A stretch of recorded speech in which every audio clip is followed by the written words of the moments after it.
Inside Xbox is here at Treyarch Studios, home to Call of Duty Black Ops. Now previously, we showed you some of the bigger features, things like theater mode and wager matches and currency, but today we're going to get a little bit more detail, kind of go behind the scenes to some of the design decisions that Treyarch believes will make Black Ops the most refined, competitively balanced Call of Duty game to date.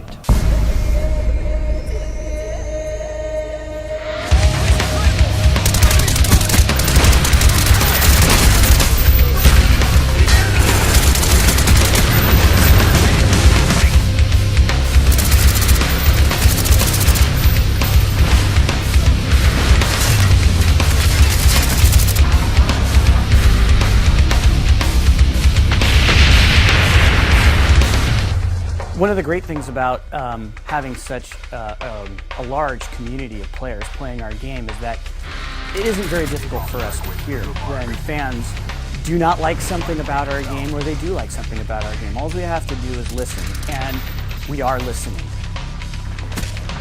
So kill streaks in Black Ops are they're a little bit different. First of all, we listened to the community and implemented that kill streaks don't count towards other kill streaks, because there's a lot of complaints about how kind of the rich get richer and it becomes kind of a griefing mechanic and encourages people to camp and that sort of thing. So we wanted to clean that up a little bit. Secondary to that is that we wanted to make kill streaks feel more interactive. We didn't want to just do the fire and forget kind of thing where you just hit the button and go, because then there's no really risk reward there for the player. All of our kill streaks have some aspect of interactivity to them, whether it's the attack chopper picking a spot in the map where it goes and hovers rather than just letting it go and circle around the map. Or the mortar team, for example, you can pick 3 locations on the map and get a really fast targeted strike to those places.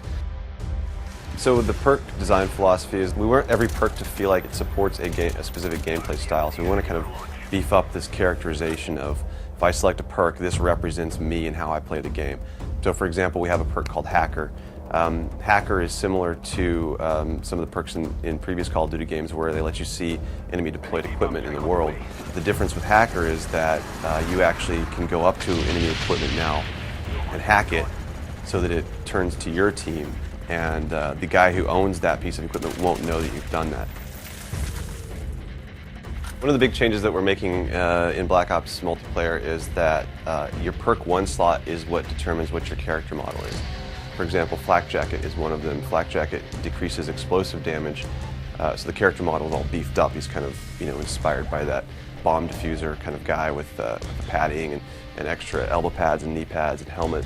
So you can tell from a distance at a glance that guy has Flak Jacket as one of his perk 1 slot selections. And if you throw a grenade, he's probably not gonna die from the grenade. A lot of suggestions made it in from the community, starting from those objective icons, the A and B icon. They'll fade away if you reticle over them, so no longer are they getting in your way when you're trying to shoot. Shotguns are primary weapons now again, so something like a shotgun is so lethal, it should behave like a shotgun, so it needs to be in that primary weapon slot. We have the grid coordinates on the overhead map, so whether you pull up your pause menu or in the top left corner, so it's going to be very, very easy for you to call out exactly where action is happening. Instead of having to say, oh, he's over by grandma's house, you can now say, oh yeah, he's in quadrant D, 3. We take suggestions from all sorts of our sub-communities. Another one is this whole new core movement mechanic called diving to prone. So it's something that we found was very interesting. It's used best for evasive and defensive maneuvers, but it really we needed to make sure we balanced that, because we understand that drop shotting is a frustrating thing to some people. So we wanted to make sure that this thing wasn't going to be used aggressively to grief or to frustrate players. So there is sort of a recovery time after you land, and you'll have to take a half second to pull your gun back up. So it's actually a penalty if you try to use it as an offensive maneuver. Little subtle things to the game that I think the fans are really going to like. We hope you've enjoyed our in-depth look at what it takes to put together the multiplayer for a game like Call of Duty Black Ops. Thanks everyone for watching Inside Xbox. It's too close, fight harder.